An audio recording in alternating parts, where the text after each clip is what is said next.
Bismillahirrahmanirrahim. Bismillahirrahmanirrahim. Alhamdulillahirabbil alamin. Wassalatu wassalamu ala asrafil anbiya wal mursalin Muhammadin wa ala alihi wa sahbihi ajmain. Qala Allahu azza wa jalla fi kitabihil karim ba'da a'udzu billahi minasyaitonir rajim. Ya ayyuhalladzina amanu taqullaha haqqa tuqatih wa la tamutunna illa wa antum muslimun. Fa inna asdaqal hadits kitabullah wa khairal huda huda Muhammadin sallallahu alaihi wasallam wa syarrul umuri muhdatsatuha wa kullu muhdatsatin bid'ah wa kullu bid'atin dhalalah wa kullu dhalalatin finnar. Baik, kita lanjutkan kajian kita masih membahas Kitabut Tauhid karya besar Al-Mujaddidil Ummah Syekh Muhammad bin Abdul Wahhab, dan kita sudah masuki bab ma jaa fi an-nusyrati. Bab ma jaa, apa-apa yang datang dari Al-Qur'an dan sunnah Nabi sallallahu alaihi wasallam yang sahih, fi nusyrati, berkenaan dengan nusyrah, menyembuhkan sihir dengan sihir serupa. Di sini mu'allif rahimahullahu ta'ala tidak menyebutkan hukumnya. Nusyrah itu artinya jampi-jampi. Artinya tidak menyebutkan termasuk kesyirikan nusyrah gitu kan. Artinya nusyrah ini ada dua hukumnya. Ada nusyrah yang muharram, diharamkan, dan ada nusyrah yang masyru', yang disyariatkan. Karena tidak disebutkan, mu'allif tidak menyebutkan hukumnya. Makanya kenapa tidak menyebutkan hukumnya? Karena ada dua hukumnya. Ada yang dibolehkan, ada yang tidak dibolehkan tentang nusyrah di sini. Baik, kita baca dalil yang digunakan oleh Syekh Muhammad ibn Abdul Wahhab dalam kitab ini. An Jabirin anna Rasulullah sallallahu alaihi wasallam su'ila 'anin nusyrati. Dari Jabir bin Abdullah radhiyallahu an, bahwa Nabi sallallahu alaihi wasallam ditanya tentang hukum nusyrah. Ditanya tentang hukum nusyrah, menyembuhkan sihir dengan sihir serupa. Faqala, maka Nabi sallallahu alaihi wasallam menjawab, hiya min amali syaitan. Perbuatan itu termasuk perbuatan syaitan. Dan hadis ini dikeluarkan oleh Imam Ahmad dengan sanad yang bagus, dan Abu Dawud. Bahkan dikatakan di sini Imam Ahmad ditanya tentang menyembuhkan sihir dengan sihir, su'ila Ahmad anha faqala, maka Imam Ahmad mengatakan Ibn Mas'udin yaqrahu hadha kullah. Beliau Abdullah bin Mas'ud radhiyallahu an sama sekali tidak menyukai perbuatan itu. Jadi nusyrah itu ada dua. Kalau dia memang menggunakan jin untuk menyembuhkan sihir dengan sihir, ya tentu tidak boleh gitu kan. Jadi ada orang kesurupan, ada orang yang terkena sihir, kemudian kita datangkan dukun untuk menyembuhkannya, maka ini tidak diperbolehkan. Mungkin kalau di dunia manusia ini, kalau ada preman yang ganggu, kita pakai preman lagi gitu kan. Maka kuat-kuatan premannya di sini. Ya. Jadi ada sebagian dukun menggunakan jasa jin yang lebih kuat untuk menghilangkan jin yang lemah yang masuk pada tubuh manusia. Itu dalam bahasa disebut nusyrah namanya. Tapi kalau yang dimaksud nusyrah itu maksudnya menggunakan doa-doa, jampi-jampi dari Al-Quran yang disebut dengan ruqyah maka tidak ada masalah mengusir jin dengan ruqyah. Kalau maksud nusrah di sini jampi-jampi artinya ruqyah, bacaan-bacaan doa, bacaan-bacaan Al-Quran yang kita kenal dengan ruqyah, tidak ada masalah. Berarti nusrah yang seperti ini masyru' gitu kan. Tapi kalau yang dimaksud nusrah itu artinya menghilangkan sihir dengan sihir, mendatangkan dukun untuk menghilangkan sihir, maka ini yang kemudian dilarang, bisa haram, bisa menjerumuskan kepada kesyirikan sesuai dengan tingkatannya. Kemudian wafil Bukhari disebutkan dalam Sahih Bukhari, an Qatadah dari Qatadah, qultu li libnil Musayyib, kata beliau, aku pernah berkata kepada Ibnul Musayyib. Sa'id ibn Musayyib seorang sayyidut tabi'in, pemimpinnya para tabi'in. Dia menikah dengan salah satu putri daripada Abu Hurairah radhiyallahu anhu. Kata beliau, rajulun bihi tibbun, ada seseorang laki-laki yang terkena sihir, au yu'akhadhu an imra'atihi, ataupun disihir sehingga dia tidak bisa melakukan hubungan intim bersama istrinya. Kemudian dia mengatakan, ayuhilla anhu au yunshar, apakah boleh baginya untuk menyembuhkan atau mengobati sihir dengan sihir serupa? Qala, maka beliau Sa'id ibn al-Musayyib mengatakan, la ba'sa bihi, tidak mengapa. Innama yuriduna bihil islah, karena yang dikehendaki orang itu adalah kebaikan, supaya baik suami istri tersebut gitu kan. Fa amma ma yanfa'u falam yunha anhu, sesuatu yang bermanfaat itu tidak dilarang. Lah, perkataan ikhwatu fiddin yang dimuliakan Allah Azza wa Jalla, maksudnya tidak mengapa mengobati orang yang seperti ini terkena sihir atau mungkin disihir sehingga dia tidak bisa melakukan hubungan dengan istrinya dengan cara nusrah. Maksudnya nusrah ini dibawa kepada nusrah yang disyariatkan, ya, bukan nusrah yang dilarang, bukan menghilangkan sihir dengan sihir, tidak. Maksud ulama mengatakan la ba'sa bihi innama yuriduna bihil islah fa amma ma yanfa' falam yunha anhu. Maksudnya tidak mengapa, sesuatu yang ia inginkan adalah kebaikan, adapun sesuatu yang bermanfaat tidak dilarang. Maksudnya nusrah dalam kalimat ini dibawa kepada nusrah yang boleh. Maksudnya nusrah menghilangkan sihir dengan ruqyah atau dengan jampi-jampi berupa doa-doa yang diajarkan Nabi SAW kepada kita. Nanti perkataan ini akan lebih jelas kalau kita sudah masuk kepada perkataan Imam Ibnul Qayyim rahimahullahu taala setelahnya nanti. Ya. Taib, intinya di sini setelah kita tahu dua keterangan di sini, maka kita sudah ada titik terang, tidak boleh mengobati sihir dengan sihir gitu kan. Tidak boleh mengobati sihir dengan sihir, harus mengobati sihir dengan ruqyah. Karena sebenarnya kita tahu bahwa kemarin sudah kita singgung bahwa ciri-ciri orang kena sihir itu macam-macam gitu kan.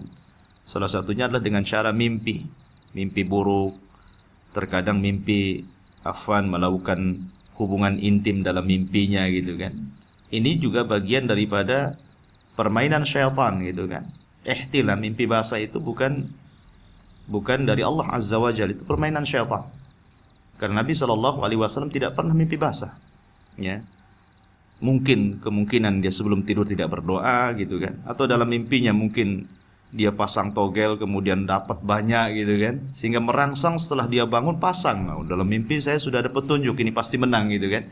Lah yang seperti itu juga bisa gitu. Atau dalam mimpi dia mencuri berhasil, jadi merangsang untuk mencuri, ya.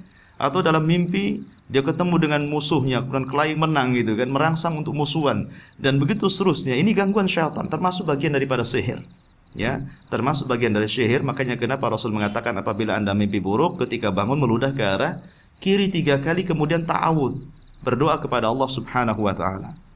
Ya, dan kalau memang kita sering seperti itu, cobalah kita membaca surah Al-Baqarah di rumah kita.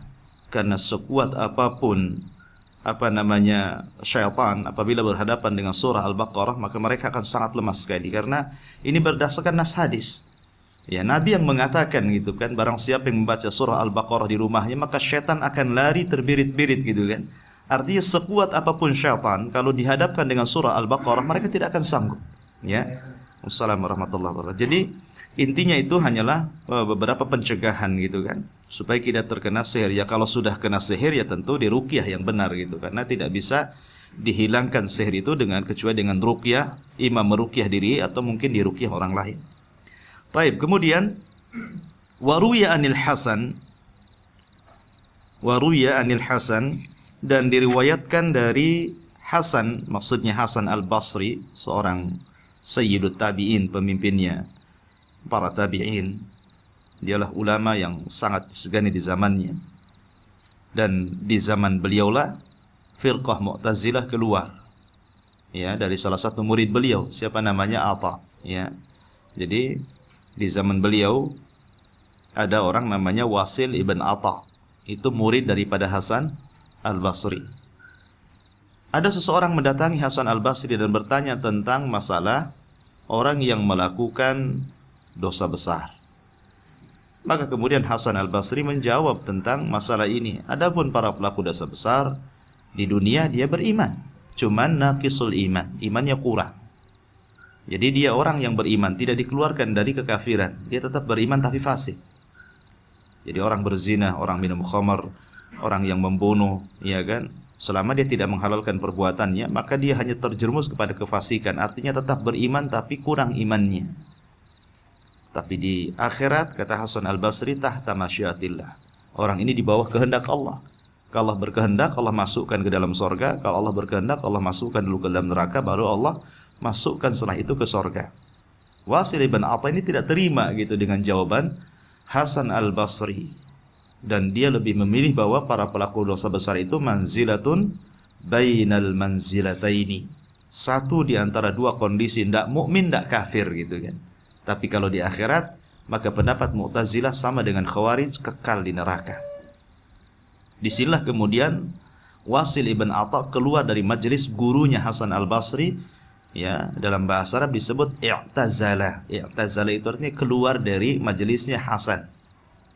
Maka ketika itu dia punya halaqah sendiri, murid-murid sendiri, maka para pengikutnya disebut Mu'tazilah. Ya, disebut Mu'tazilah, orang yang mendahulukan akal daripada nas Al-Qur'an. Karena asas mereka apabila nas bertentangan dengan akal, maka akal didahulukan daripada nas. Itulah akidahnya Mu'tazilah. Ya, Mu'tazilah ini lebih mengagungkan akal mereka. Padahal kalau kita katakan bahwa kita ini ketika berhadapan dengan nas bukan berarti tidak mengagungkan akal gitu, tapi kita mendudukan akal itu sesuai dengan nas, karena dalil yang sahih tidak mungkin bertentangan dengan akal yang sehat. Nggak mungkin bertentangan selamanya. Ya. Karena Islam ini datang kepada kita, ada yang masuk akal, ada yang tidak masuk akal. Yang masuk akal, alhamdulillah kita bisa mengambil hikmahnya. Yang tidak masuk di akal, ya sami'na wa ata'na, tinggal gitu kan. Karena kita harus mengedepankan iman, bukan akal kita gitu kan. Sebab bayangkan ikhwatu fillah, kalau orang ini berfikir secara jernih, hukum-hukum fikih saja, ada yang masuk di akal, ada yang tidak gitu. Contoh umpamanya, kencing dengan air mani. Kencing itu kan najis hukumnya ya. Mestinya kalau orang kencing, dialah yang berhak mandi besar. Najis ini, mani ini tidak najis. Tapi kenapa kalau keluar mani dia mandi besar? Kalau secara akal mestinya yang najis itulah yang mandi besar, yang tidak najis itu cukup dengan berwudu kan gitu. Itu akal kalau kita bolak-balik gitu kan. Tapi syariat ini bukan akal-akalan. Ya, coba saja kalau antum kencing setiap hari kemudian mandi tak jadi lele sedikit air aja antum gitu kan. Pening lah kalau orang mandi terus, habis kencing mandi besar, stres orang, suangin terus kita gitu kan. Nah, tapi kan orang keluar mani kan lain, berbeda gitu kan. Artinya masuk di akal atau tidak masuk di akal, maka kita katakan bahwa Islam ini sesuai dengan nas, maka iman dulu baru kemudian akal. Hasan Al-Basri adalah seorang ulama ahli sunnah, dan di zaman inilah muncul kelompok Mu'tazilah ya. Annahu qala, beliau Hasan Al-Basri menuturkan, Apa kata beliau? La yuhilla sihr illa sahir. La yuhilla sihra illa sahir. Ya.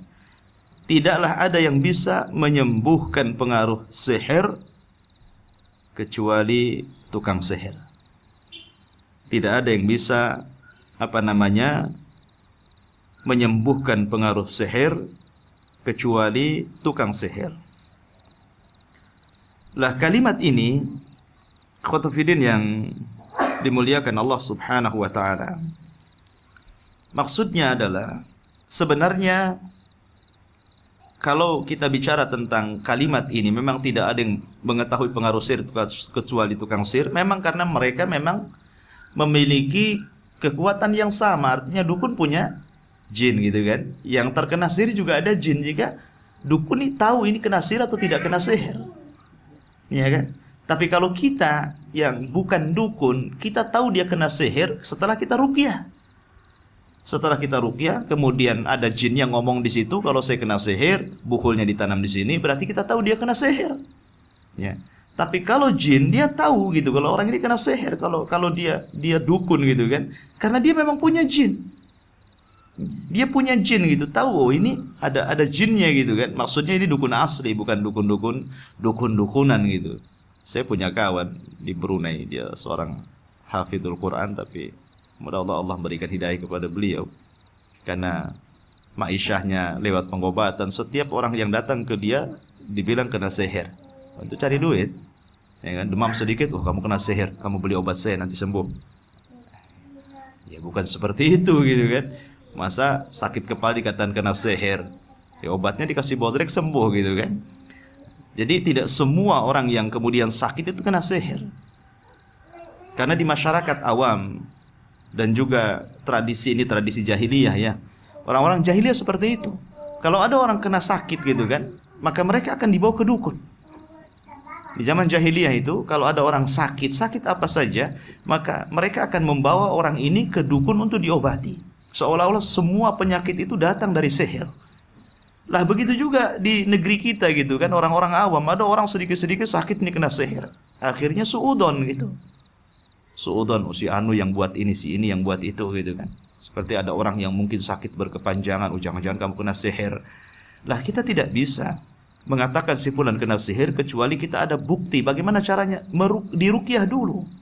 Kalau memang ada jinnya kemudian dia ngaku dia kena sihir, memang dia kena sihir. Lah kalau diruqyah enggak ada apa-apa. Ya kan? Berarti memang dia penyakit gitu kan. Dah bawa ke dokter, mungkin dia ada penyakit apa. Ya, biar mungkin ada, seandainya pun dokter sudah angkat tangan, sudah diruqyah juga tidak mampu, bukan berarti kemudian dia kena sihir gitu kan. Mungkin dokter ilmunya tidak sampai ke situ, kita tidak tahu. Maka di sini Hasan Al-Basri yang mengatakan tidak ada yang bisa menyembuhkan pengaruh sihir kecuali sihir, maksudnya bukan berarti kemudian kalau orang kena sihir kemudian kita cari dukun, tidak. Ya, kalaupun perkataan Hasan Al-Basri ini mau dibawa, maka yang dimaksud tidak ada yang bisa menyembuhkan pengaruh sihir kecuali tukang sihir. Maksudnya tukang sihir di sini dibawa kepada para peruqyah. Karena kalau seandainya ini dibawa kepada keharusan bahwa tidak ada yang bisa menghilangkan sihir ke tukang sihir, nanti orang ke dukun semua. Alhamdulillah Islam ini mengajarkan sebuah ruqyah untuk menghilangkan perdukunan. Ya, kita mengharamkan dukun bukan berarti kemudian kita tidak punya solusi gitu. Solusi kita ya ruqyah. Ya. Taib. Kemudian selanjutnya qala Ibnul Qayyim, ini kita akan semakin jelas dari perkataan Ibnul Qayyim apa yang diucapkan para ulama sebelumnya. Qala Imam Ibnul Qayyim rahimahullahu taala an-nushratu halus sihri anil mashur. Kata Imam Ibnul Qayyim, beliau mengatakan di sini bahwa nushrah itu ada dua cara ya, menyembuhkan pengaruh sihir dari orang yang terkena sihir. Beliau mengatakan wahya naw'an, ada dua cara. Ahaduhuma, yang pertama, hallu bisihrim mithli, menyembuhkan dengan menggunakan sihir serupa. Inilah yang kemudian disebut dengan amalan syaitan. Pada riwayat pertama kan, Pada riwayat yang pertama dijelaskan bahwa nushrah itu kata Nabi SAW, hiya min amali syaitan. Itu termasuk perbuatan syaitan. Jadi kalau ada orang kena sihir kemudian mendatangkan dukun, ini amal syaitan namanya. Memang sengaja gitu kan, syaitan mempengaruhi orang tersebut supaya orang meminta bantuan kepada dukun, tukang sihir dan yang sejenisnya. Ini yang dilarang, tidak boleh. Nushrah yang seperti inilah yang tidak diboleh. Wa alaihi yuhmalu qaulul Hasan. Maka yang dimaksud ini kita mengambil dari perkataan Hasan Al-Basri tadi, bahwa tidak ada yang menghilangkan pengaruh sihir kecuali dengan sihir. Maksudnya disinilah letaknya amal syaitan. Ya, tidak boleh. Ya, kata siapa bahwa tidak bisa yang menghilangkan pengaruh sihir kecuali tukang sihir? Ya, yang menghilangkan pengaruh sihir bisa dengan cara ruqyah. Tidak mesti harus mendatangkan dukun gitu kan.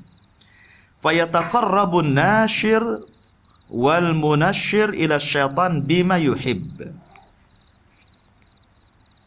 Dengan demikian orang yang menyembuhkan dan meminta untuk ditawarkan, maksudnya disembuhkan, telah bertaqarrub kepada syaitan dengan sesuatu yang ia sukai.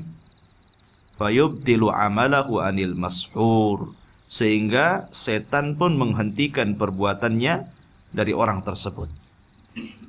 Ini nushrah yang dilarang. Kenapa dilarang? Karena nushrah yang seperti ini menggunakan jasa syaitan. Dan menggunakan jasa syaitan ini termasuk kesyirikan. Termasuk kesyirikan. Tidak boleh seseorang itu meminta bantuan kepada syaitan. Karena syaitan itu musuh kita. Kenapa kemudian kita minta bantuan kepada musuh yang jelas bagi kita gitu kan? Karena tidak mungkin musuh kalau meminta memberikan bantuan kepada kita kecuali memberi syarat. Itu yang dimaksud. Syarat ini yang nggak boleh.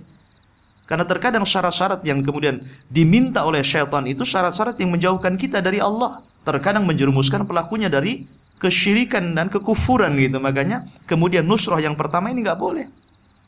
Seperti mamanya ada di rumah, di orang awam kan gitu, kadang-kadang pindah rumah, banyak diganggu, malam-malam diketuk, suara angin yang mendesis-desis gitu kan.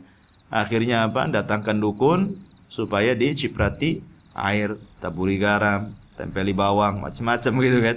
Lah ini nggak boleh seperti ini ya. Ini namanya nushrah yang dilarang. Kemudian yang kedua, kata beliau, an-nushratu birruqyati wa ta'awudzati wal adwiyati wa da'awatil mubahati fahada jaizun.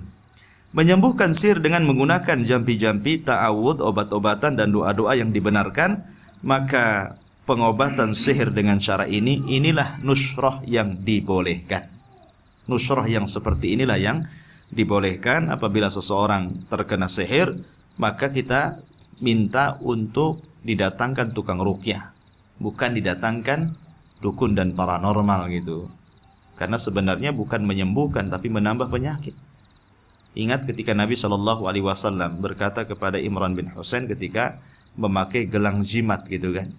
Kalau engkau tidak mencabutnya, maka Rasul mengatakan la taziduka illa wahnan. Tidak akan menambah kecuali kelemahan gitu kan. Jadi dukun ini didatangkan bukan menyembuhkan tapi memarahkan penyakit. Sembuhnya sebentar, kemudian datang lagi, jadi kecanduan syirik jadinya ya. Maka tidak diperkenankan seperti itu. Wallahu a'lam. Ini bab nushrah. Baik. Kemudian bab selanjutnya, bab ma jaa fi at-tatayyur. Bab ma jaa fi at-tatayyur. Bab apa-apa jaa yang datang dari Al-Quran dan Sunnah fi at-tatayyur. Tatayyur artinya meramal sesuatu dengan bantuan burung. Namun bahasa kita mungkin lebih jelas lagi. Tatayyur itu sikap merasa akan datang sebuah kesialan apabila mendengar sesuatu, apabila melihat sesuatu, apabila terjadi sesuatu. Jadi menganggap sial gitu kan. Itu tatayyur artinya. Ya, cuman tatayyur sendiri secara bahasa ya burung artinya gitu kan. Ya, tapi yang dimaksud tatayyur di sini itu sifat merasa sial ketika melihat sesuatu, gitu kan, ataupun mendengar sesuatu atau terjadi peristiwa sesuatu. Jadi dianggapnya sial saja sama dia, gitu kan. Contoh mamanya antum buat semacam hajatan, pernikahan. Terkadang kalau kita bukan orang yang belajar akidah, gitu kan, orang-orang tua kita dulu kan biasanya pertama milih-milih hari, gitu kan. Jangan bulan ini, jangan hari ini, nanti akan terjadi ini itu, gitu kan. Kemudian apabila memaksakan diri, kemudian anggaplah di malam hari mungkin ada kaca pecah, ada mungkin kucing di dapur nyenggol gelas pecah, gitu. Itu ditakwilkan macam-macam biasanya. Tuh kan, gara-gara ngambil hari ini, gara-gara ngambil bulan ini terjadi sesuatu, ya. Atau mungkin ada burung, ada yang lainnya, gitu. Intinya bahwa tatayur itu menganggap sial apa yang dilihat, apa yang didengar, dan apa yang terjadi. Taib. Tentang masalah tatayur ini,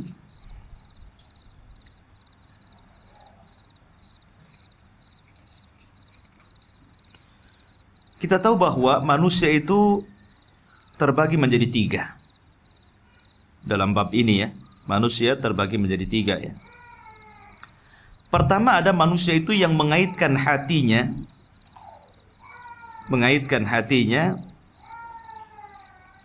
dan dia meninggalkan amal. Jadi dia hanya menambatkan hatinya tetapi tidak mau beramal.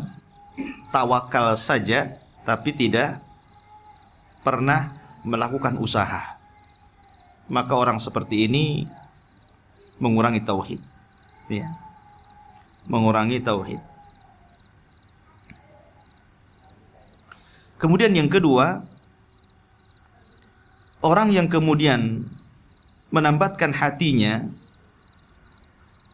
kepada selain Allah Subhanahu wa ta'ala, sehingga datang kepadanya sesuatu yang membuat dia bingung, maka ini bisa membatalkan tauhid. Kalau hatinya ditambatkan kepada selain Allah, ya kan? Kemudian menilai sesuatu itu datang dari selain Allah Azza wa Jalla. Jadi kalau pertama hatinya memang ditambatkan kepada Allah tapi tidak ada usaha, maka ini mengurangi tauhid, ya. Kalau yang kedua tidak, gitu. Dia menambatkan hatinya kepada selain Allah Azza wa Jalla, menambatkan hatinya kepada selain Allah, dan seolah-olah kebaikan dan keburukan itu memang datang pada selain Allah Azza wa Jalla. Ini jelas bisa membatalkan tauhid. Bisa membatalkan tauhid, gitu kan. Kemudian yang ketiga, ya. Orang ini ragu-ragu, gitu kan. Satu sisi hatinya ditambatkan kepada Allah, sisi lain ditambatkan kepada makhluk. Ya. Satu sisi ditambatkan kepada Allah, tapi sisi lain ditambatkan kepada makhluk. Kemudian apabila terjadi sesuatu, maka dia menggantungkan seolah-olah kejadian itu kepada makhluk. Sesuatu ini, maka ini juga bisa mengurangi tauhid dia. Lah, bab tatayur ini, ikhwatu fillah yang dimuliakan Allah Azza wa Jalla, ini berkaitan dengan mengaitkan sebuah peristiwa yang mendatangkan sial kepada selain Allah Azza wa Jalla. Berarti tatayur ini mengurangi tauhid. Kalau seandainya kemudian dia usahanya ketika tatayur itu betul-betul kemudian melakukan hal-hal yang diharamkan Allah Azza wa Jalla, maka bisa menjerumuskan kepada kesyirikan, ya. Lihat perbuatannya. Tapi kalau umpamanya kemudian dia tambatkan hatinya kembali kepada Allah Azza wa Jalla dan menghempaskan keraguan-raguannya bahwa ini tidak mungkin terjadi, ya, tidak mungkin terjadi kecuali Allah yang menghendaki, maka berarti dia telah mengokohkan tauhidnya kembali. Taib. Lah, bicara tentang tatayur ini, kita tahu bahwa tatayur jelas menafikan 2 perkara dalam tauhid, ya. Pertama tawakal, yang kedua tauhid itu sendiri, ya. Dan di sini mu'alif rahimahullahu ta'ala membuat sebuah bab dan mendasari babnya dengan firman Allah Subhanahu wa ta'ala. Kata beliau, ala innama ta'iruhum 'indallahi walakinna aktsarahum la ya'lamun. Ketahuilah bahwasanya bencana kesialan yang menimpa mereka adalah takdir dari Allah. Akan tapi kebanyakan mereka tidak mengetahuinya. Dari sini menunjukkan bahwa sebenarnya sial ataupun baik itu datang dari Allah. Semua kan sudah ditakdirkan. Sebelum kita lahir saja sudah ditakdirkan berapa usia kita, berapa harta kita, berapa sial, maksudnya tidak bahagia kita, sudah ditulis itu kan. Dan bahagianya sekian, celakanya sekian. Artinya celaka sekian itu sial kita sekian gitu kan. Semua sudah ditulis oleh Allah Azza wa Jalla. Jadi apapun yang terjadi itu karena takdir Allah Azza wa Jalla. Jadi orang yang menghilangkan tatoyur, hakikatnya dia beriman kepada takdir. Orang yang sehari-hari dia tatoyur berarti dia menolak takdir sebenarnya. Dia tidak terima dengan takdir Allah gitu kan. Sehingga dia tatoyur terus gitu. Seperti orang yang memelihara binatang tertentu, ya kan? Seperti dulu kita lihat ada ikan lohan gitu kan, yang nong-nong besar itu ya di depannya, makin gede nong-nongnya, waktu rizkinya makin banyak, makin kecil makin seret gitu kan. Akhirnya sebagian mereka disuntik nong-nongnya biar gede gitu kan, biar dapat rizkinya banyak gitu kan. Ini kan menambatkan rizki kepada binatang atau kepada burung dengan suaranya yang indah, atau dengan dulu ada bunga yang sangat mahal gitu kan, membawa keberuntungan gitu kan, atau ikan koi gitu, macam-macam lah kita lihat. Hakikatnya dia itu menolak takdir Allah Azza wa Jalla. Allah sudah mentakdirkan rizkinya masing-masing kok. Kita kan cukup tawakal dan usaha. Setelah itu kita serahkan kepada Allah. Itu namanya tawakal gitu kan. Usaha dulu, setelah kita usaha kita serahkan kepada Allah. Ya, karena Allah Subhanahu wa taala sudah mentakdirkan, tidak mungkin Allah itu mewafatkan seorang hamba kecuali Allah sempurnakan rizkinya gitu kan. Enggak mungkin. Ya. Enggak mungkin seorang hamba diwafatkan kalau tidak disempurnakan rizkinya, karena Allah tidak pernah menzalimi hambanya. Jadi hakikatnya orang yang tatoyur itu tidak percaya kepada takdir, dan di sini letak mengurangi tauhidnya. Ya. Kemudian di sini Allah mengatakan qalu ta'irukum ma'akum a in dzukirtum. Mereka para rasul berkata, sebab kesialan kalian selalu bersama kalian. Apakah bila kalian diberi peringatan kalian mengancam kami? Jadi kesialan itu datang dari kalian. Ya, kesialan kalian itu datang dari kalian karena ini disebutkan dalam kisah-kisah para nabi dan rasul dalam Al-Quran, seperti kisah Nabi Musa. Bani Israel selalu menganggap kehadiran Musa ini membawa sial bagi Bani Israel gitu kan. Kemudian juga kisah-kisah kaumnya Nabi Soleh yang mendatangkan kesialan, untanya Nabi Soleh kita harus bunuh dia gitu kan. Jadi sebenarnya bukan itu yang membuat sial gitu. Semua kebaikan itu datang dari Allah, sebagaimana semua kesialan itu juga datang dari Allah. Sial ini datang dari Allah, yang mengangkat sial juga Allah. Ya. Tapi keburukan walaupun Allah yang menciptakannya, bukan berarti kemudian Allah menghendaki keburukan kepada hambanya. Tidak. Ya, sebagaimana ketika Allah Subhanahu wa taala menciptakan kebaikan, Allah menghendaki dengan kebaikan itu. Tapi ketika Allah menciptakan keburukan, Allah tidak menghendaki dengan keburukan itu. Ketika Allah menciptakan adanya khamar, bukan berarti Allah menyuruh orang minum khamar. Gitu kan? Karena orang sudah diberi dua jalan, wa hadainahu najdain gitu. Kami beri jalan kalian dua, jalan yang baik sama jalan yang buruk gitu kan. Allah ciptakan keburukan, bukan berarti Allah suruh kalian berbuat buruk. Tidak demikian gitu. Baik. Kemudian di sini an Abi Hurairah radhiyallahu anna Rasul sallallahu alaihi wasallam qaal, bahwa Nabi sallallahu alaihi wasallam bersabda, la adwa. La adwa artinya tidak ada penyakit yang menular. La adwa artinya tidak ada penyakit yang menular. Maksudnya dengan sendirinya, dengan zatnya. Umpamanya orang flu nih, antum flu. Kemudian di samping ini setelah duduk dengan antum, tiba-tiba dia flu juga. Bukan berarti penyakit flu saya menular sama dia. Dengan sendirinya flu itulah yang menular, tidak. Tidak ada penyakit yang menular. Ya kan? Lalu kenapa orang ini flu setelah berkawan dengan orang yang flu gitu kan? Yang menularkan bukan penyakitnya, tapi Allah yang berkehendak seperti itu. zat penyakitnya itu sendiri tidak menular karena yang menciptakan penyakit siapa? Allah. Gitu kan? Yang menciptakan penyakit Allah, yang memindahkan penyakit dari satu orang ke satu orang itu juga Allah. Berarti jangan katakan penyakit menular, karena penyakit tidak menular. Yang menularkan penyakit itu Allah, bukan penyakitnya menular sendiri gitu kan? Ya, jadi makanya kemudian juga kita tidak membahas masalah apa penyakit itu soal tular menular, tidak. Maksudnya zat penyakitnya itu tidak bisa menular ke orang lain. Dengan sendirinya dia tidak bisa menular. Ya, yang menularkan penyakit itu ke orang lain itu Allah. Di sini letak tauhidnya. Karena banyak orang yang kemudian tersasar gitu, kalimat-kalimat yang kemudian tanpa sadar mengurangi tauhid. Akhirnya seperti apa? Meyakini penyakit itu menular dan meniadakan Allah di situ gitu loh maksudnya. Ya kan, kebanyakan masyarakat seperti itu gitu kan. Ya kan, awas jangan-jangan dia nanti nular gitu. Ya. Dari mana bahwa tidak ada penyakit menular? Buktinya dari orang yang satu flu, satu keluarga ada juga yang kena, ada yang juga enggak. Gitu. Mungkin satu keluarga ada yang flu anaknya. Tidak semua kena kok. Memang ada yang semua kena, tapi ada juga yang enggak kena. Mungkin 1-2 orang aja kena, satu yang lain tidak kena. Ini menunjukkan bahwa tidak ada penyakit yang menular. Kalau menular ya kena semua lah. Gitu. Maka di sini dikatakan la adwa, sebenarnya secara zatnya penyakit itu tidak akan menular dengan sendirinya. Kalau ada orang kena penyakit, bukan karena penyakit itu menular, Allah yang menghendaki dia kena penyakit. Ya, ini tauhidnya di sini gitu kan. Ya, jadi bahasa juga penting diatur gitu kan. Tidak ada penyakit yang menular. Makanya Rasul mengatakan la adwa, tidak ada penyakit yang menular dengan sendirinya. Ya kan?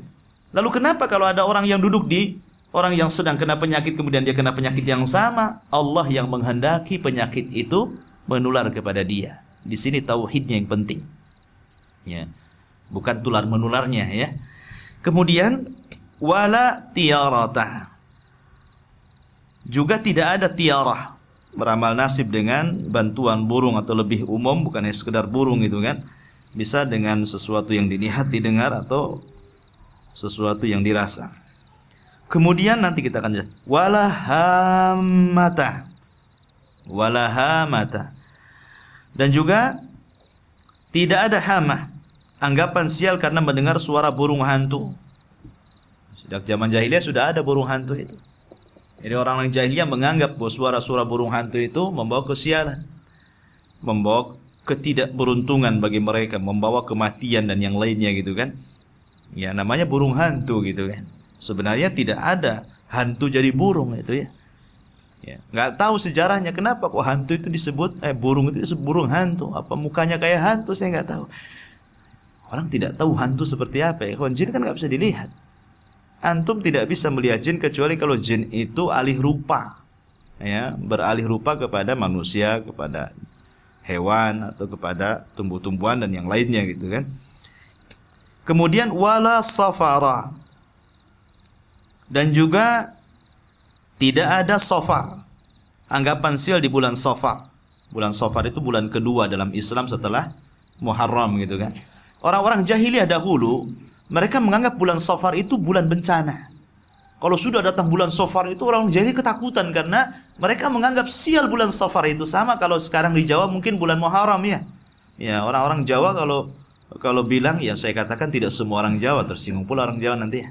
Sebagian kecil mungkin orang Jawa yang masih percaya. Ya. Banyak juga orang Sunda di Jawa ya. Jadi artinya bahwa sebagian kecil yang mungkin akidah mereka masih rapuh ya. Masih banyak gitu kan orang-orang awam, orang-orang desa di sana itu masih percaya bahwa bulan sial itu bukan bulan mulia, tapi dikatakan bulan sial, membawa kesialan. Sebagian mereka akhirnya tirakat, sebagian mereka merendam keris, pusaka-pusaka dimandikan, kemudian ngarap sapi dan yang lainnya gitu kan, kebo bule ya, dan macam-macam lah di sana. Lah kalau zaman jahiliyah bukan bulan Muharram, bulan Safarnya. Ya, karena orang jahiliyah memuliakan bulan Muharram. Mereka menganggap sial itu bulan Safar. Ya. Di Jawa juga mungkin masih ada ya, bulan Safar itu dianggap bulan sial ya. Muharramnya. Nah, biasanya ada rebo apa namanya? Orang Jawa itu? Rebo apa gitu kan? Wekasan itu kan bulan Safar juga kan. Ya.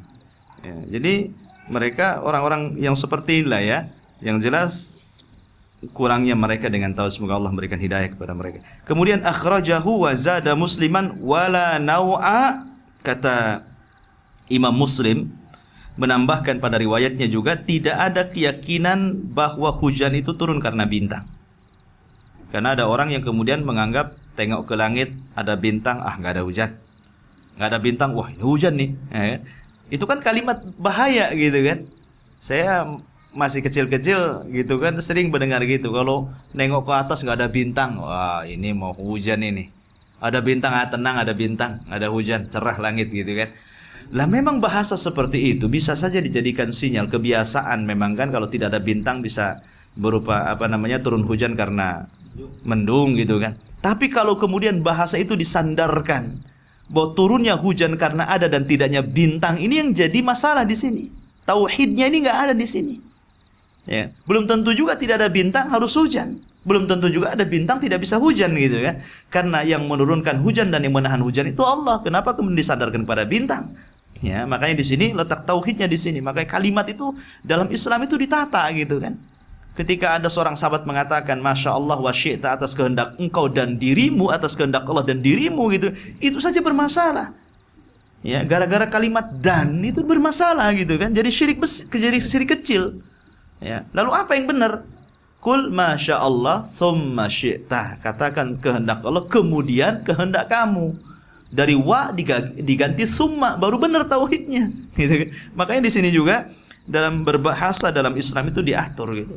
Karena terkadang syirik itu tanpa sadar kita mengucapkan ternyata terjerumus pada kesyirikan. Itu yang dikhawatirkan oleh Nabi SAW. Wa innal abda la yatakallamu bil kalimati min sukhtillahi ta'ala la yalqa biha balan yahwi sahibuha fi nari jahannam. Terkadang ada seorang hamba tanpa sadar mengucapkan kalimat, rupanya kalimat ini membuat Allah murka, akhirnya Allah masukkan dia ke dalam jahannam. Kan tanpa sadar kan? Ya. Terkadang kan kita tidak tahu tanpa sadar gitu kan, ngomong ini nggak ada hujan nih. Kenapa? Ada bintang gitu kan. Kan tanpa sadar orang mengucapkan, nggak sadar, tapi kalau dia tahu maknanya gitu kan, ini kan bisa bahaya kalimat ini. Menyandarkan hujan kepada bintang gitu. Kita katakan, ya kalau Allah berkehendak hujan, kalau enggak ya insya Allah enggak hujan. Gitu kalau bahasa tauhidnya gitu.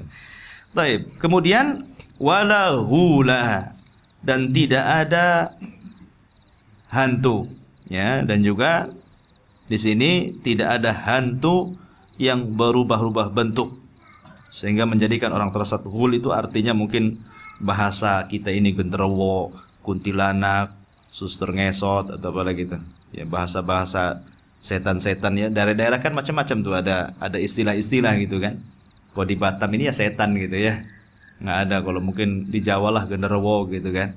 Ada sundel bolong apa. Bahasa itu bahasa orang awam itu. Intinya mereka satu jin sebenarnya. Kita tidak mengingkari ada genderuwo. Kita tidak mengingkari ada sundel bolong, ada macam-macam kan yang diistilahkan masyarakat itu kan. Cuman yang kita masalahkan sebenarnya bukan berarti sundel bolong beda dengan genderuwo beda dengan, enggak, semuanya sama satu. Itu permainan jin. Maksudnya di sini tidak ada hantu, maksudnya jangan takut sama hantu, itu maksudnya. Ya. Jadi ketika Rasul mengatakan wala ghula, dan tidak ada hantu, bukan sama sekali nggak ada hantu maksudnya. Kamu jangan takut kepada hantu, kepada setan jangan takut. Jadi kalau kita melewati kuburan gitu, kalau dulu ya belum mengaji tauhid masih kecil-kecil itu kan, memang orang tua kita tidak mengingkari bahwa di kuburan itu paling banyak setan. Kenapa? Karena banyak kesyirikan terjadi di kuburan. Makanya kuburan itu gudangnya setan, gitu kan? Karena kebanyakan kesyirikan itu berawal dari kuburan. Syiriknya di zaman Nabi Nuh berawal dari kuburan kan gitu. Berakhir kemudian sampai sekarang semua disembah. Kita tidak memungkiri di kuburan itu banyak setan memang. Banyak sekali, karena di kuburan terjadi syirik, terjadi bid'ah, terjadi maksiat itu di kuburan gitu kan. Tapi bukan berarti kemudian kita lewat kuburan kemudian kita takut gitu. Nggak boleh. Makanya Rasul mengatakan la ghula, tidak ada setan, maksudnya jangan takut kepada syaitan, lawan mereka. Sebab kalau seandainya kita lawan, mereka juga takut sebenarnya. Ya, kalau kita berani kepada mereka, mereka takut. Tapi kalau kita takut, mereka berani. Makanya Nabi SAW mengatakan, apabila ada sesuatu yang menakut-nakuti kamu dari kalangan jin, maka jangan kau hiraukan, kata Rasul. Cukup ucapkan bismillah. Bismillah, selesai. Ya. Mungkin kita di rumah ini ketakutan mau kamar mandi, bismillah, selesai gitu kan. Habis itu jangan dipedulikan. Mau ada suara, mau puting beliung, mau apa, biarin aja gitu kan. Masuk kamar mandi, keluar kamar mandi, tidur lagi. Gitu kan. Kalau perlu ditantang kayak apa setannya gitu kan. Kalau antum berani gitu. Ya. Tapi kalau seandainya secara hukum, bagaimana Ustaz hukumnya orang takut sama setan? Apakah syirik? Tidak. Antum takut sama setan tidak syirik. Karena setan musuh kita. Sebagaimana kalau antum punya musuh, kemudian takut ketemu, apa syirik antum? Kan gak syirik. Ya. Antum diancam orang nih sama musuh, awas ya kalau ketemu saya bunuh kamu. Ya. Kamu sudah kurang ajar sama saya. Ya wajar kita takut gitu sama dia. Apa karena kita takut sama dia kemudian kita syirik? Tidak. Setan itu musuh kita, bahkan musuh yang nyata gitu. Kalau kita takut sama setan tidak syirik. Yang menjadikan syirik ini kalau ketakutan ini mengantarkan kepada perbuatan yang syirik. Ya, ketika takut setan di rumah, datangkan dukun, ini yang syirik ini. Ya. Ketakutannya mengarah kepada perbuatan syirik. Ya. Atau ketakutannya dia melakukan hal-hal yang diharamkan, maka menjadi haram. Seperti umpamanya mengusir setan dengan sesuatu yang tidak bisa mengusir mereka. Ambil ke garam banyak-banyak gitu kan, sampai habis garam dapur dilempar gitu kan. Istrinya mau masak bingung, mana garamnya untuk lempar setan. Nggak ada hubungan setan dengan garam. Ya. Artinya apa? Dia menjadikan sebab yang bukan sebab. Lah ini sudah bid'ah namanya. Ya kan? Nah, tapi kalau sudah sampai antum datangkan dukun untuk ngusir setan, lain lagi, bukan bid'ah lagi, antum sudah masuk kepada kesyirikan, ranah kesyirikan. Takutnya bukan takut tabiat lagi, menjadi takut maksiat. Ya. Tapi kalau hanya takut saja, terkadang orang takut wajar.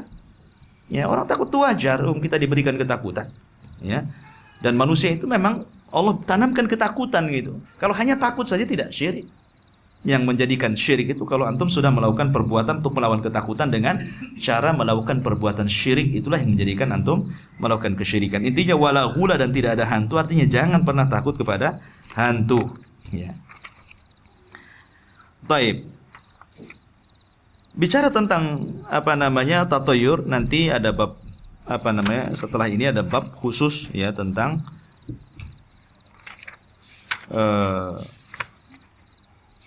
tatayur, dan banyak dikaji di dalam kitab-kitab tauhid. Ya. Taib. Kemudian hadis yang selanjutnya di sini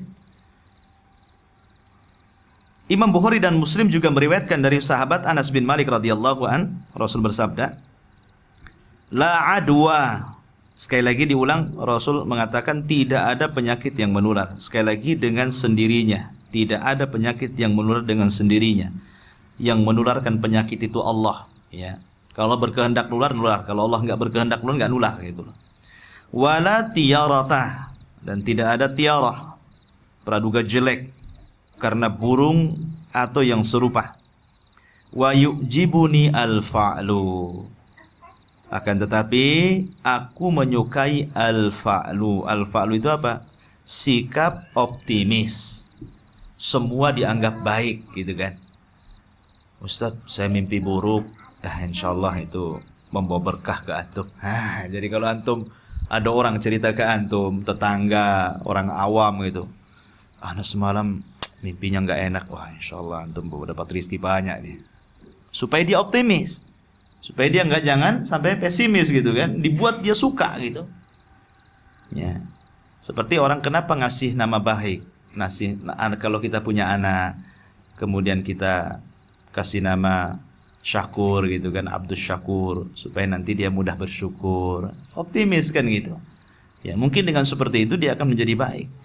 Apapun sesuatu yang mungkin di masyarakat dianggap sial, antum anggap baik. Gitu maksudnya. Itu disukai, tidak ada masalah. Jadi kalau ada orang awam menganggap kalau ada burung hantu itu mereka anggap sial, kita anggap baik saja. Oh, kedatangan dia insyaallah gitu kan. Nah, tidak ada masalah. Ya, tidak ada sial. Jadi antum anggap baik saja, karena bagaimanapun al-fa'lu, kata Rasul, wa yu'jibuni al-fa'lu. Saya suka orang yang suka optimis itu. Dan artinya saya tidak suka dengan orang yang pesimis, yang menganggap semua sial, seolah-olah sial terus gitu kan. Makanya seringlah kita mengatakan insyaallah bi khairin. Insyaallah ini ada hikmahnya, ada kebaikannya, ya. Kemudian qalu wa mal fa'lu, apa itu fa'lu? Maka Rasul mengatakan al kalimatut thayyibah, ucapan yang baik, ya. Ucapan yang baik, sikap baik sangka maksudnya. Ucapan yang baik itu maksudnya husnudzon kepada Allah, itu maksudnya. Kita berbaik sangka kepada Allah, bukan bersuudzon kepada Allah. Seperti umpamanya kalau di masyarakat kita mau buat hajatan, mau buat pernikahan, orang tua bilang, ini jangan nikah bulan ini ya nak, gitu kan. Nikahnya bulan ini saja, ini kan bulan baik. Ya kita katakan insyaallah bu, ini bulan baik katanya. Diyakinkan bahwa jangan sampai ada bulan yang sial gitu kan. Kita yakinkan tidak ada apa-apa kepada orang tua. Ya, kita yakinkan berhusnudzon kepada Allah. Jangan kemudian terserah ibu sajalah kan gitu. Akhirnya membiarkan kesesatan orang tuanya, nggak didakwahi gitu. Karena tidak ada bulan yang sial gitu. Semua bulan datang dari Allah. Semua bulan Allah beri rezeki di situ. Tidak ada orang sial. Tidak ada bulan sial dalam Islam. Bahkan Rasul mencela, la tasubbud dahra, jangan kalian mencela waktu. Kenapa Rasul mengatakan, mengambil sabda Rasul, firman Allah dalam hadis qudsi, jangan kau cela waktu? Karena Allah lah yang membolak-balikan hari, minggu, bulan, dan tahun. Berarti kalau begitu Allah semua yang membolak-balikannya. Berarti tidak ada bulan baik, tidak ada bulan jelek, tidak ada hari jelek, tidak ada tahun jelek, semua baik karena Allah yang membolak-balikannya, ya. Kemudian dan Abu Daud meriwayatkan dengan sanad yang sahih dari sahabat Uqbah bin Amir, dzukiratit tiyaratu inda Rasulillah sallallahu alaihi wasallam faqala ahsanahal fa'lu wala turaddu musliman fa idza ra'a ahadukum ma yakrahu falyaqul Allahumma la ta'ti bil hasanati illa anta wa la yadfa'u sayyi'ata illa anta wa la haula wa la quwwata illa bika. Disebutkan suatu at-tiyarah di hadapan Rasul, maka spontan beliau mengatakan sebaik-baik tiarah adalah al-fa'lu. Ya, jadi sebaik-baik tiarah adalah al-fa'lu. Jadi apa yang dianggap sial oleh masyarakat kita anggap baik gitu maksudnya. Ya, jangan kemudian apa yang dianggap sial kita ngikuti sialnya. Apa yang dianggap sial di masyarakat kita anggap baik saja. Berhusnudzon kepada Allah Azza wa Jalla. Kalau orang mengatakan bulan Muharram ini bulan sial, enggak, bulan Muharram itu bulan baik. Ya, insyaallah kalau bisnis di sini kita akan berhasil gitu kan. Jadi kita berhusnudzon kepada Allah. Ya. Kemudian di sini sebaik-baik tiara adalah al-fa'lu, tidak layak tiara itu menyebabkan seorang muslim batal melakukan niatnya. Bila salah seorang dari kalian melihat sesuatu yang tidak ia sukai, hendaklah dia mengucapkan, ya Allah, tidaklah ada yang kuasa mendatangkan kebaikan kecuali Engkau, tidak pula ada yang kuasa menolak kejelekan kecuali Engkau, tidak ada daya dan upaya kecuali dengan bantuan Engkau. Ini sudah ada doanya. Ajarkan doa ini kepada orang-orang awam gitu. Kita yang sudah ngaji tauhid kan mungkin enggak lah, insyaallah gitu kan. Kita akan jauh dari perkara-perkara seperti itu, orang-orang yang ngaji tauhid. Tapi orang-orang yang jauh pada tauhid itu luar biasa. Saya sering ketemu dengan orang-orang pulau gitu, masih kental gitu, tatayurnya luar biasa gitu. Masih kental gitu. Kadang-kadang dalam satu bulan itu orang-orang nelayan itu milih-milih tanggal. Masih mereka itu seperti itu gitu. Jadi tanggal-tanggal tertentu mereka tidak mau melaut bukan karena ombaknya besar, tidak gitu. Bukan karena tidak ada ikan, tidak. Karena diyakini hari itu adalah hari yang sial bagi mereka. Menurut nenek moyang mereka dulu ya. Ini juga sudah salah gitu. Maka di sini doa ini menunjukkan tauhid artinya. Tidak ada kebaikan kecuali datang dari Allah, tidak ada keburukan juga kecuali yang menolak adalah Allah Azza wa Jalla, dan tidak ada daya dan upaya kecuali dengan bantuan Allah Subhanahu wa taala. Kemudian Abu Dawud juga meriwayatkan sebuah hadis dari Jalur Ibnu Mas'ud, at-tiyaratu syirkun, at-tiyaratu syirkun wa ma minna illa walakinna Allah yudhibahu bitawakkul. Tiarah adalah syirik. Tiarah adalah syirik, dan tidaklah ada seseorang dari kita kecuali pernah pikiran yang demikian itu. Artinya semua orang punya sikap tatayur, jangan salah. Walaupun orang sudah ngaji tauhid itu pasti ada. Ya, sikap tatayur itu ada pada semua orang. Maksudnya kurang tawakal kepada Allah gitu tuh masih ada dalam hati kita gitu kan. Masih takut kalau anak kita sakit, masih kebayang-bayang jangan-jangan dia mati gitu kan. Ya. Atau ada masalah dengan keluarga, ini kayaknya akan hancur, padahal belum terjadi gitu kan. Kita sudah berpikir buruk dulu. Nah, itu tatayur namanya. Ya. Jadi orang itu berpikir buruk dulu, tidak berpikir kebaikan, itu tatayur namanya. Semua orang itu punya seperti itu. Ya. Karena Rasul yang mengatakan gitu kan. Jadi tidaklah ada seorang dari kita kecuali pernah berpikir yang demikian, maksudnya tatayur.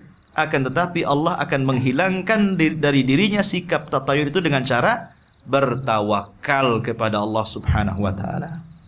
Bertawakal kepada Allah Azza wa Jalla.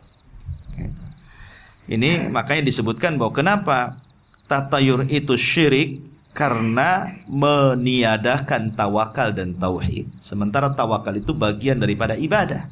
Gitu, tidak boleh diberikan kecuali kepada Allah. Sementara tatayur itu menambatkan tawakal kepada selain Allah, kepada sesuatu yang didengar, kepada sesuatu yang dilihat, dan kepada peristiwa yang berlaku, kepada mimpi, kepada burung, kepada hewan, kepada cuaca gitu kan, kepada bulan, kepada hari. Berarti dia telah menghilangkan tawakal yang harusnya diberikan kepada Allah, dia berikan kepada makhluk. Itulah kata Rasul, at-tiyaratu syirkun. Tiarah itu syirik karena menghilangkan tawakal. Ya.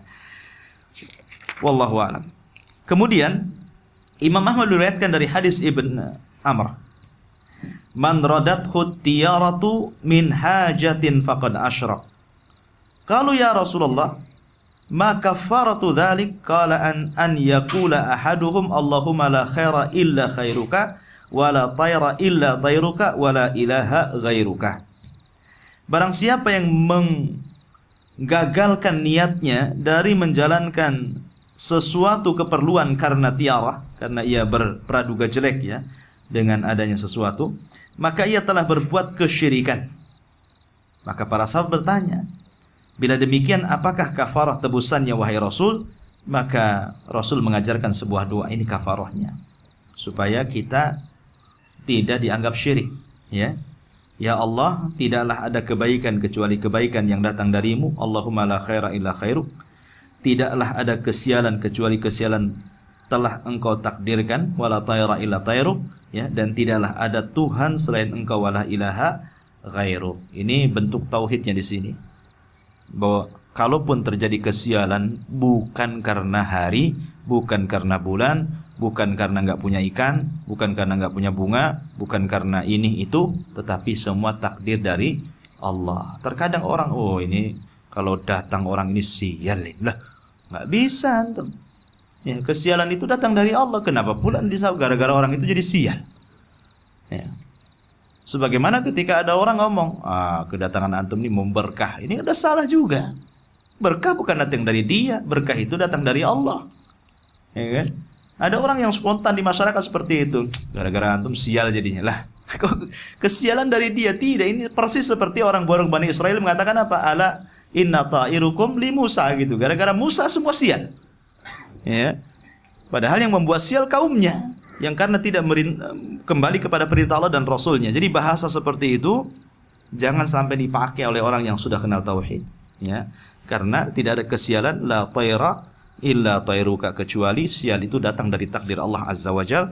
Dan Imam Ahmad juga meriwayatkan sebuah hadis dari Fadl bin Abbas, innamat tiyaratu ma amdaka aw raddaka. Sesungguhnya yang disebut dengan tiarah adalah sesuatu yang menjadikan engkau meneruskan keinginanmu atau menggagalkan dirimu. Karena dulu orang-orang jahiliyah apabila hendak berdagang, berjualan, maka mereka apabila melakukan safar ke Syam ataupun ke Yaman, mereka akan melepaskan burung. Ya, di burung itu dilepas. Kalau burung itu mengarah ke tempat tujuan, maka mereka akan merasa optimis bahwa dagangan mereka pasti membawa keberuntungan. Tapi kalau seandainya burung itu berputar, tidak mengarah kepada tujuan yang mereka tuju, maka mereka akan berhenti dari berjualan. Karena kalau mereka maksakan, maka akan membawa kesialan. Itulah namanya at-tiyarah. Mungkin ini di zaman jahiliyah, ya, menggunakan burung gitu kan. Di zaman sekarang kan sudah berkembang dari burung menjadi ikan. Ya, burung masih ada gitu kan. Tapi bertambah alatnya gitu kan. Ya, burung. Jadi di zaman sekarang sudah ada ikan yang membawa hoki keberuntungan gitu kan. Kemudian jadi batu aki, ya. Kemudian jadi pohon, kemudian macam-macam lah ya.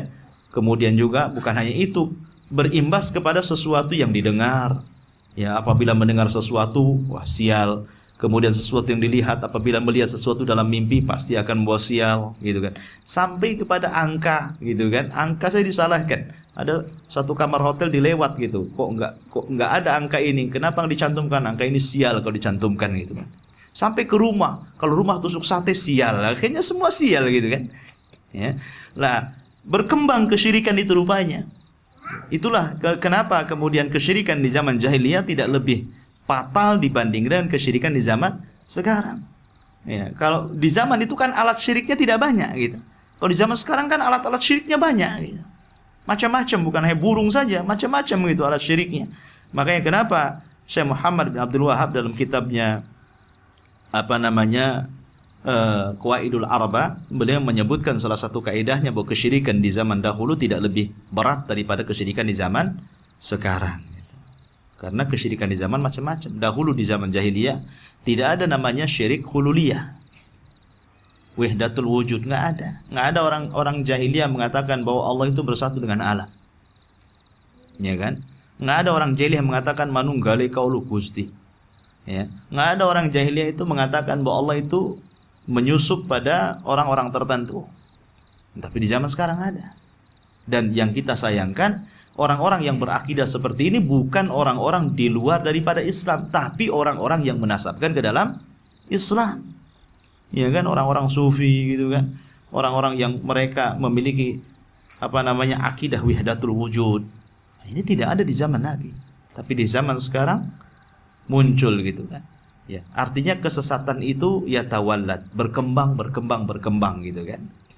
Maka hanya satu yang menyelamatkan kita, kembali kepada tauhid dan sunnah Nabi sallallahu alaihi wasallam. Wallahu a'lam. Sebelum saya tutup, silakan kalau ada yang ingin jawab. Enggak, kalau secara mutlak artinya bahwa kalau kita baca surah Al-Baqarah terus-terusan kita bisa melihat malaikat, ini mustahil. Karena pertama, malaikat adalah alam gaib. Tidak ada yang mengetahui yang gaib kecuali Allah. Rasul memang diberitahu tentang hal-hal yang gaib. Terkadang dalam rangka apa? Dalam rangka himayatan, dalam rangka menjaga Rasul. Seperti ketika Nabi SAW hendak diracun oleh seorang wanita Yahudi di Khaybar ketika Rasul dijamu. Seorang wanita datang dengan daging kambing yang sudah diracun. Ya kan? Sebagian para sahabat banyak yang meninggal. Makan meninggal. Nabi baru sedikit tuh. Jibril datang. Jangan kau makan, karena dalam daging itu ada racun yang sudah diracuni orang Yahudi. Tapi kadang sudah masuk pada badan Rasul, itulah penyebab Rasul sakit-sakitan sampai meninggal. Ya kan? Tapi kalau seandainya Rasul SAW tidak diberitahu tentang yang gaib tadi, tentu Rasul pun manusia, ya kan, bisa meninggal dengan minum racun yang sangat ganas yang diletakkan wanita Yahudi itu. Tapi Allah memberitahu Rasul untuk menjaga Rasul. Jadi Rasul tidak sampai makan banyak, hanya sedikit dicipin terus diletakkan lagi. Ya. Dan kalau seandainya Rasul tahu gaib, tentu Rasul akan melarang sahabatnya untuk tidak makan daging kambing supaya tidak terjadi korban. Tapi Rasul tidak tahu yang gaib. Sampai ada sebagian sahabat makan mati. Gitu kan? Ini satu, menunjukkan bahwa tidak ada yang tahu yang hatta Nabi, hatta para sahabat Nabi, hatta orang-orang yang dekat dengan Nabi seperti Ahlul Bait. Karena sebagian orang Syiah menganggap bahwa Ahlul Bait itu, terutama imam-imam yang 12 menurut mereka itu ya tahu yang gaib. Dari mana tahu yang gaib? Seandainya Ali bin Abi Thalib radhiyallahu anhu tahu yang gaib, tentu dia tidak akan sholat subuh di masjid. Karena tahu bahwa perjalanan dari rumah ke masjid itu akan dihadang oleh Ibnu Mulzam dan akan membunuhnya. Kalau Ali tahu yang gaib, ngapain dia ke masjid? Bagus sholat di rumah, ini tahu ini ada orang yang bunuh saya, kan gitu. Karena dia tidak tahu yang gaib, keluar juga dia dari rumah. Akhirnya ketemu dengan Ibnu Mulzam, utusan Khawarij, terbunuh juga Ali di situ. Husain. Tidak mungkin dia membawa seluruh keluarganya, anak-anaknya, istri-istrinya gitu kan. Keluarganya, anak-anak, perempuan, semua dibawa oleh Husain ke Karbala. Akhirnya mati di Karbala. Kalau seandainya Husain tahu bahwa dia akan dibunuh, dibantai, tidak mungkin dia akan bawa keluarganya kan itu. Intinya bahwa tidak ada yang tahu kecuali Allah. Lah, malaikat itu bagian daripada alam gaib. Tidak mungkin orang melihat malaikat. Ya, tidak mungkin orang melihat malaikat karena malaikat itu bagian daripada alam gaib. Ya. Yang kedua, kalaupun orang melihat malaikat di zaman itu, malaikat ini tentu tasyakul, berubah bentuk menjadi manusia. Seperti Maryam ketika melihat Jibril dalam bentuk pemuda tampan yang meniupkan ruh kepada perutnya, lahirlah Isa bin Maryam. Rasul SAW ketika didatangi malaikat Jibril bertanya tentang salat, iman, Islam, iman dan ihsan, menjelma sebagai manusia yang bersih. Ya kan? Kemudian juga terkadang Rasul SAW berdialog dengan Jibril itu, dan Jibril selalu tasyakul, berubah bentuk menjadi seorang anak muda yang paling tampan di Arab waktu itu, namanya Dihyatul Kalbi. Jadi Jibril itu kalau bertemu dengan Rasul selalu merubah wujudnya dan mukanya persis seperti Dihyah al-Kalbi, anak muda tertampan waktu itu. Sehingga Aisyah radhiyallahu anha mengatakan, Inni ra'aitu kawakifan amama Dihyatul Kalbi. Aku melihat engkau wahai Rasul sedang berdiri depan Dihya al-Kalbi. Tapi Rasul mengatakan, engkau melihatnya wahai Aisyah? Iya. Dia bukan Dihya al-Kalbi, tapi dia adalah malaikat Jibril. Karena engkau sudah melihatnya, maka engkau akan mengalami kebutaan di akhir hayatmu. Betul, Aisyah akhirnya sebelum meninggal mengalami kebutaan. Kalau seluruh laki-laki yang melihat Jibril, banyak. Hadis Umar menunjukkan bahwa laki-laki banyak melihat Jibril yang berbentuk sebagai anak muda yang bersih. Tapi wanita di zaman Rasul tidak ada yang melihat malaikat kecuali Aisyah. Maksudnya dalam bentuk manusia gitu kan. Nah, di zaman itu saja tidak ada yang melihat malaikat. Ya, tidak ada yang melihat malaikat. Artinya bahwa kalau secara mutlak bahwa kita baca Al-Baqarah kemudian bisa melihat malaikat, maka ini jelas bertentangan dengan Al-Quran dan Sunnah. Akan tapi kalau yang dimaksud hadis itu khususiyah, ya, Nabi SAW ingin menjelaskan tentang keutamaan surah Al-Baqarah yang betapa tingginya. Seandainya engkau terus seperti itu, maka engkau akan melihat malaikat seperti itu. Bisa saja, bukan berarti harus melihat malaikat. Mungkin melihat dalam bentuk apa, kita nggak tahu. Karena dalam bentuk asli, malaikat tidak ada yang mengetahui kecuali Rasul SAW. Kalaupun memang betul sahabat itu akan melihat, maka itu karomah dia. Ya, Jibril pernah dilihat oleh Rasul dalam bentuk aslinya, memiliki 600 sayap gitu kan. Artinya Rasul melihat malaikat. Kenapa? Karena Allah berkehendak Rasul melihat jasad malaikat. Ketika Jibril mendatangi Rasul dan menurunkan surat Iqra bismi rabbikal ladzi khalaq, Rasul itu melihat Jibril dalam bentuk asli. Sementara Jibril itu satu sayapnya terbentang antara barat dan timur. Mesti semua orang melihatnya. Tapi kenapa yang melihat Allah Subhanahu wa ta'ala, melihat malaikat itu cuma Nabi SAW? Artinya Allah tidak menghendaki Jibril dilihat seluruh manusia, hanya Rasul saja. Ya. Jadi tidak benar kalau kemudian dikatakan orang baca Baqarah melihat malaikat. Wallahu a'lam. Iya, sebenarnya kita tidak mengingkari perpindahan penyakit kepada orang lain itu memang terjadi. Penularan itu memang ada. Tapi bukan menular secara zatnya penyakit itu, secara sendirinya dia menularkan ke orang lain. Kita tidak mengingkari ada penyakit menular. Ya. Cuman tauhidnya, jangan kemudian menularnya penyakit itu dengan sendirinya. Penyakit itu menular ke orang gitu. Ya. Tapi kita katakan yang menjadikan penyakit ini berpindah ke orang lain itu karena takdir. Ya, itu saja. Itu jawaban orang bertauhid. Jadi jangan katakan ini penyakit ini menular ke orang. Kita orang tauhid gini kan. Ini kita memang percaya takdir. Makanya kenapa kita juga harus yakin dengan sebab dan penelitian. Kalau penelitian ilmiah itu kita dijadikan pemandu saja untuk sebab. Kita jelaskan sebab-sebabnya kayak Bapak tadi ngomong itu gak ada masalah. Tidak bertentangan sebenarnya. Tapi jangan kemudian mendahului takdir. Karena tidak semua 3 sebab yang disebutkan juga sudah terpenuhi syarat-syaratnya, ternyata tidak ditulari juga ke orang. Ya. Tidak menular juga, ada juga yang tidak tertular maksudnya. Oke lah, sudah lengkap 3 syarat ini. Kenapa kemudian tidak semua kena gitu. Pasti ada satu dua yang kena, ada satu dua yang tidak kena gitu kan. Dan disitulah menunjukkan bahwa penyakit ini tidak menular dengan sendirinya. Ya. Bukan zatnya yang menularkan, zat penyakit yang menular, tidak gitu kan. Nah, di sinilah ilmu tauhidnya penting. Dia Allah yang memindahkan penyakit itu dari orang ke orang lain. Makanya kenapa Rasul pun melarang kalau terjadi di sebuah daerah terkena penyakit, maka jangan masuk ke daerah tersebut, supaya kita menghindar sebab-sebabnya, ya kan?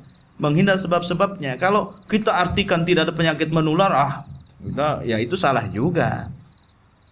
Penyakit ada yang menular, banyak menular penyakit. Cuman kita kan ambil tauhidnya di sini gitu kan, bahwa tidaklah penyakit ini menular kecuali atas izin Allah, gitu kan. Ya, Allah jangan dihilangkan lah di sini maksudnya. Seperti umpamanya antum kasih modal ke saya, dengan modal antum anak berhasil gitu kan, usaha saya berkembang, bisa beli rumah, bisa ini. Jangan katakan ini kalau bukan karena antum mungkin saya nggak seperti ini. Ini kan bahaya bahasa seperti ini gitu kan. Ya seolah-olah antum yang ngasih kekayaan jadi kesannya. Tapi bahasa tauhid nggak seperti itu. Kalau bukan karena Allah kemudian bantuan antum, nah mungkin saya nggak seperti ini. Nah, itulah bahasa tauhid seperti itu. Tapi kalau bahasa orang yang nggak bertauhid ya gitu, alhamdulillah gara-gara antum ini saya seperti ini gitu kan. Nah, itu menghilangkan takdir namanya. Di sini letaknya jatuh kepada syirik kecil. Wallahu a'lam. Nggak boleh kecuali kalau dia mahram antum. Kalau mahram antum tidak ada masalah. Ya dia mahram dengan kita, entah istri kita, entah anak perempuan kita, entah bibi kita gitu kan, nggak ada masalah. Mereka hubungan mahram dengan kita, nggak pakai kos tangan pun nggak ada masalah. Tapi kalau tidak ada hubungan mahram dengan kita, jangan coba-coba. Ya kan? Karena setan itu mempermainkan masalahnya. Masya Allah ya, setan itu mempermainkan. Saya punya kawan pendakwah, dia dapat jodoh gak dari ini, ada akhwat yang sering kesurupan. Akhirnya karena sering ruqyah dia jatuh cinta, akhirnya nikah. Alhamdulillah, itu masih mendingan itu. Sampai sekarang punya anak banyak, gitu kan. Ya tapi ya itulah ceritanya, sering cekcok gitu kan. Kalau ngamuk itu sampai kitabnya itu dirobek-robek gitu, kasian gitu kan. Ya. Tapi yang jelas bahwa cara-cara seperti itu tidak diajarkan, karena Nabi SAW tidak pernah berbaiat dengan cara bersalaman dengan wanita. Itu saja baiatnya. Kurang apa Nabi SAW? Nabi diberikan kebebasan yang banyak oleh Allah, sampai seorang wanita menghibahkan dirinya tanpa nikah saja boleh untuk Nabi, tapi tidak boleh untuk umatnya, ya kan? Tapi Rasul ketika berbaiat tidak pernah menyentuh tangan wanita, sehingga tidak boleh. Bagaimana caranya? Ya nggak usah disentuh lah. Suruh dia pakai pakai cadar, ya auratnya ditutup lah kalau pun tidak pakai cadar. Kemudian di sampingnya harus ada orang yang mahram dengan wanita itu, supaya antum nggak khalwat. Ya. Kalau antum diundang suruh ngeruqyah gitu kan, rupanya janda pula di situ kan, khalwah lah jadinya kan antum di situ. Yang kesurupan siapa di sini jadinya? Ya. Jadi menular penyakit menular itu kan. Ya harus ada mahramnya di situ. Ini siapa mahramnya? Mahramnya duduk di sampingnya. Baru kita bacakan gitu kan. Ya. Mahram itu laki-laki, jangan perempuan. Ini adiknya perempuan juga, apa bedanya? Gitu kan. Jadi, iya, artinya kan harus ada mahramnya juga di situ. Kecuali kalau sama sekali dia nggak punya mahram, ya mungkin di balik hijab. Balik hijab. Karena ruqyah itu berpengaruh bukan karena kita depan, enggak mesti gitu. Ya kan? Antum harus yakin dengan Allah. Harus yakin. Walaupun dia di situ, di balik hijab kita baca di sini, asal dengar saja bacaan Quran ke dia, dan niat kita ini ruqyah untuk menyembuhkan si yang kita ruqyah, itu sudah cukup. Dia pakai pakaian syar'i, kemudian rumah tempat ruqyahnya bebas daripada tempat-tempat syaitan seperti gambar-gambar yang bernyawa, patung-patung, ya kan, buhul-buhul dan yang lainnya. Udah kita bacakan di sini. Ya, ditemanilah siapa di situ kan, kalau memang sama sekali tidak ada mahramnya, mungkin kawannya gitu kan. Ya, yang jelas dia mendengarkan, jangan sampai tidur gitu kan. Jadi suara baca Quran itu terdengar sama dia. Gitu. Ya kalau ada reaksi ya biar perempuan-perempuan yang bersama dia yang memegang dia lah kan gitu. Nggak perlu kita sibuk gitu. Ya, jadi disitulah kesalahan orang meruqyah, salah satunya terkadang memegang yang bukan mahramnya. Ini akan terjadi fitnah bagi peruqyah itu sendiri masalahnya. Wallahu a'lam. Hah? Ya sama saja, nggak boleh. Kecuali darurah, antum memang dibas senggolan lain lagi ceritanya. Tapi itu kan nggak ada ulama salaf tentang cara-cara ruqyah yang sampai kepada kita seorang yang bukan mahram memegang wanita yang bukan mahramnya. Saya belum mendapatkan riwayatnya masalah itu. Bahkan yang ada pernah ditanyakan kepada para ulama dan itu tidak boleh. Tidak boleh. Ya, nggak usah dipegang lah, biar dari jauh saja kan bisa. Menghindari fitnah. Wallahu a'lam. Apabila dia ada dalilnya gitu, bukan asal aja.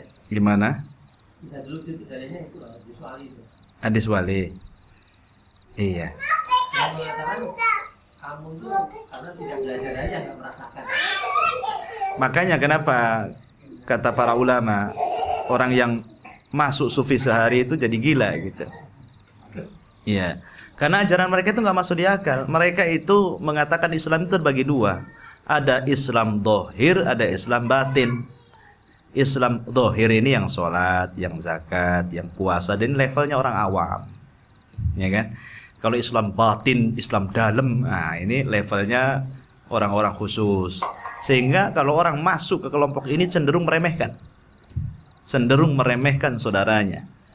Ya kan, kalau levelnya nggak selevel dia diremehkan tuh kawannya. Nggak usah ditanggapi itu masih level apa gitu.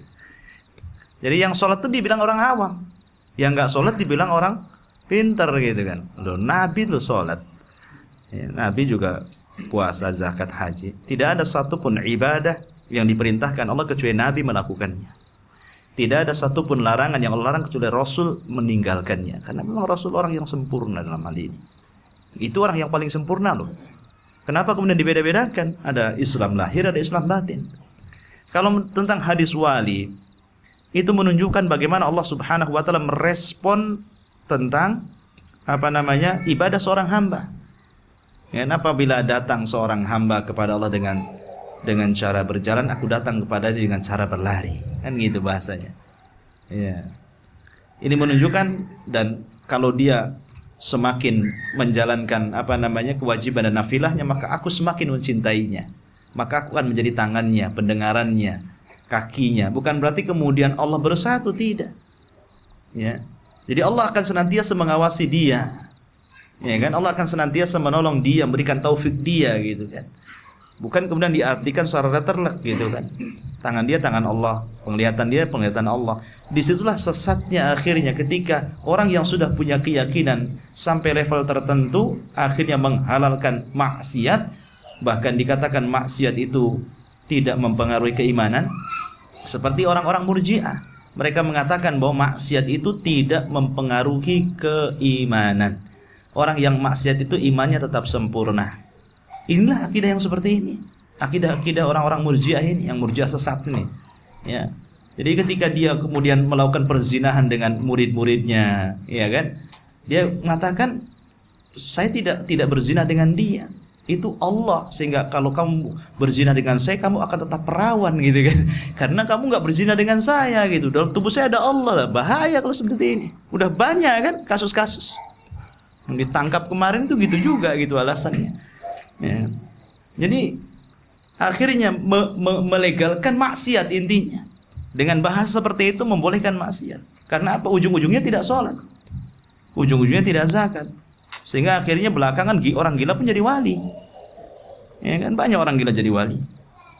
Banyak sekali gitu. Saya pernah dulu di pulau itu ada orang gila jadi wali, dicari-cari. Kalau pas ada orang hajatan, itu dicari orang itu. Pawang hujan katanya. Ya, orang-orang hebat, orang baik, wali katanya. Ada lagi orang ahli maksiat. Saya pernah melihat ada orang ahli maksiat, tapi setiap maksiat dia berzikir. Kalau minum khamar, mabuk, dia berzikir gitu. Bawa tasbih. Lah itu dianggap wali karena apa? Bisa menyatukan dalam satu waktu ibadah dan dalam satu waktu maksiat gitu. Kalau bukan wali, nggak ada yang bisa melakukan ini gitu. Gimana coba, apa wali seperti ini? Ini wali apa? Ini wali sedeng gitu. Subhanallah. Wallahu a'lam ya. Dan pada manfaatnya subhanallah bihamdika asyhadu an la ilaha illa anta astaghfiruka wa atubu ilaik. Allahu ta'ala. Assalamualaikum warahmatullahi wabarakatuh.